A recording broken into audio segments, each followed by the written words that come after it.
and thank you for all being here today.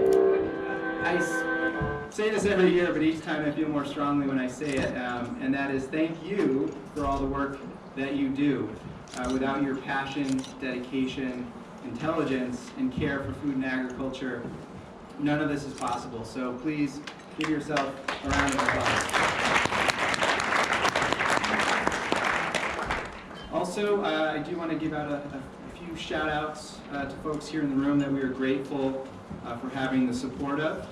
And if you could stand or give a wave, that would be great as I mention your name.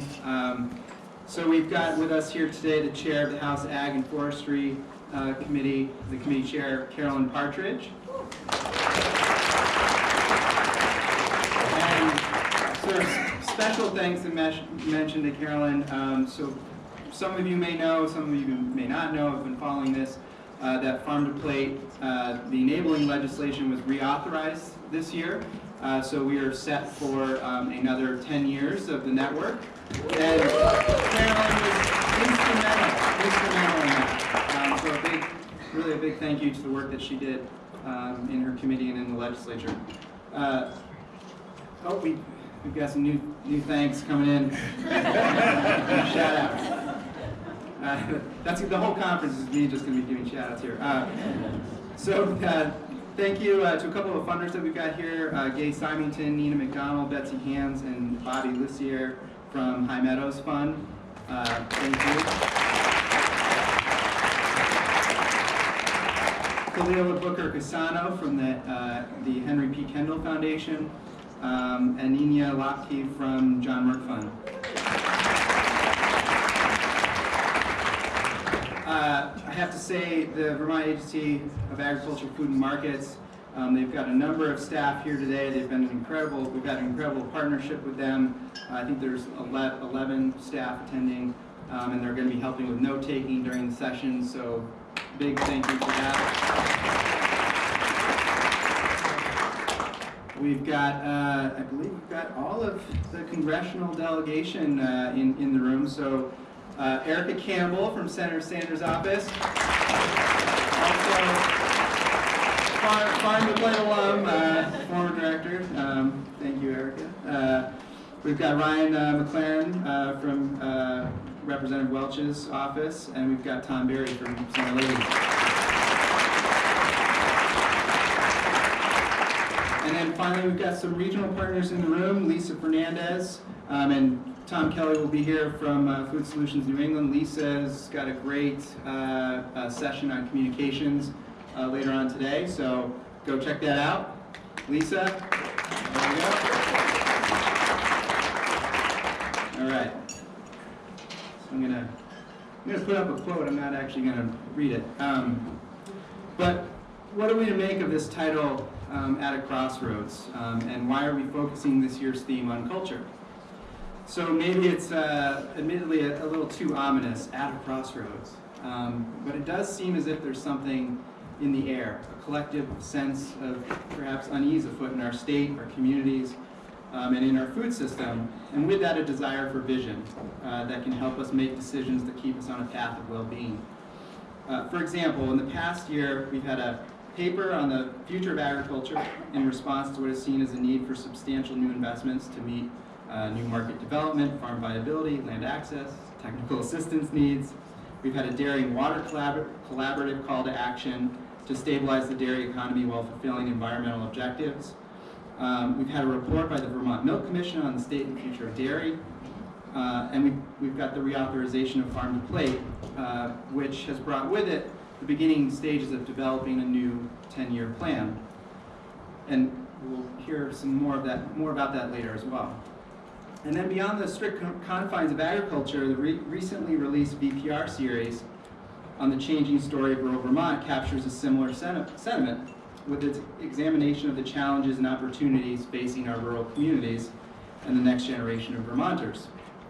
Thus, here we stand, together at the crossroads, knowing we need to act to adapt to new and emerging conditions, but uncertain about where we need to go and perhaps how to get there. So how are we to make sense of the roads that lie ahead and retain our sense of agency? Where do we reach to find meaning that will illuminate the path ahead?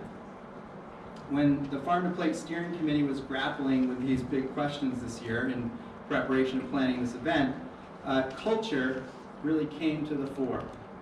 So isn't it culture that gives our lives, whether as individuals, family, community, businesses, or organizations, meaning and direction? Isn't culture so obviously and explicitly a part of agriculture?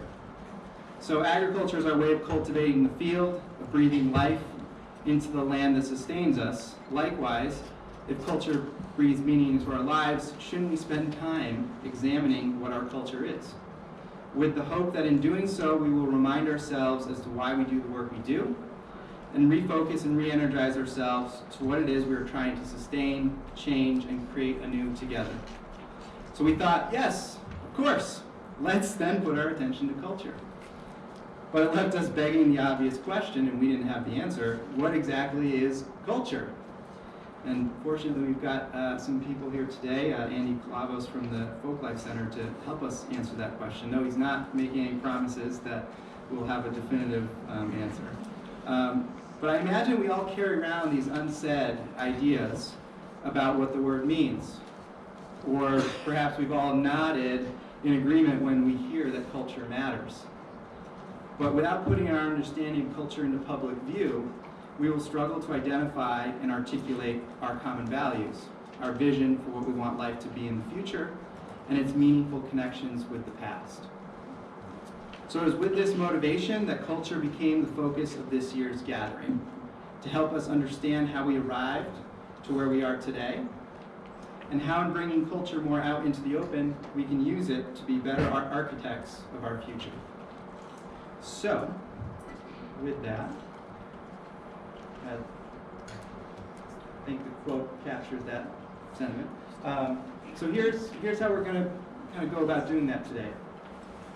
So for the morning, we have this great opportunity to learn from Andy of the Vermont Folklife Center about what culture is broadly and the way it's found expression in farming in Vermont. We will then turn to a multi-generational panel of farmers, each with shared and unique life experiences of farming in Vermont that will bring to life the culture of farming and its influence on the culture of Vermont. This will help us identify key values, beliefs, attitudes, and aspirations important to us in our work now and into the future. And then, as we get to the afternoon, after the breakout sessions, we will return here to the main room to apply our learnings and inspirations from the day to an exercise envisioning the future of our food system. And this will be our opportunity to really start creating the vision for Farm to Plate, the next 10 years of Farm to Plate and the plan.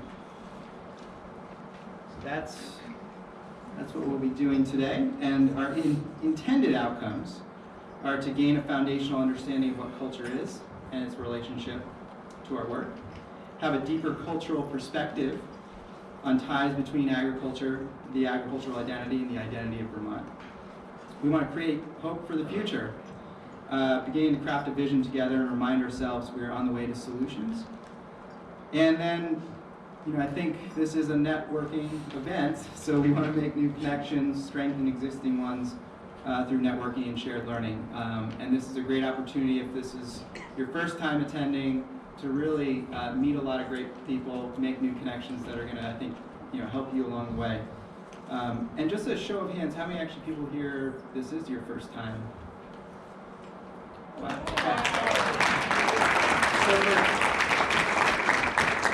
Hopefully the people who have been here more than once were paying attention and have sort of found someone maybe that they can go talk to and connect with.